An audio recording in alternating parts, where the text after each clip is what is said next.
असेल तर हा देह जिवंत असूनही मेल्यासारखा आहे.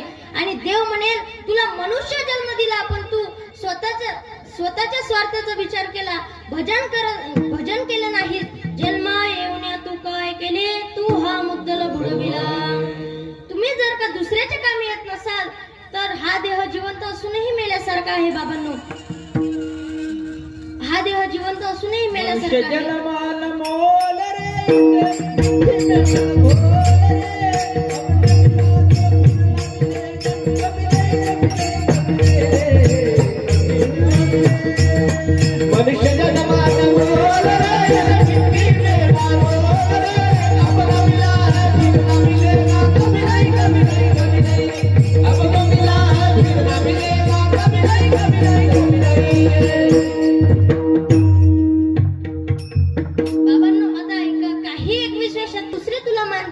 अरे अर्जुना, तुझ्या पायामध्ये काटा मोडू नये असं जर का तुला वाटत असेल तर दुसऱ्याच्याही पायामध्ये काटा मोडू नये असं तुला वाटू दे ना.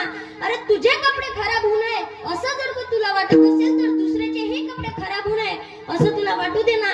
यालाच म्हणतात आत्मा अपमेव सर्वत्र समम पश्यन्ति.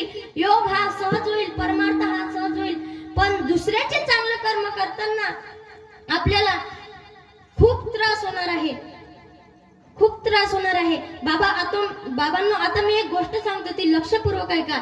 आपण इथे काही 4 चाकी किंवा 2 चाकी गाडीमध्ये फिरायला नाही आलो. बाबांनो, आपण इथे काही पैलवान बनायला नाही आलो. आपण इथे काही पैसे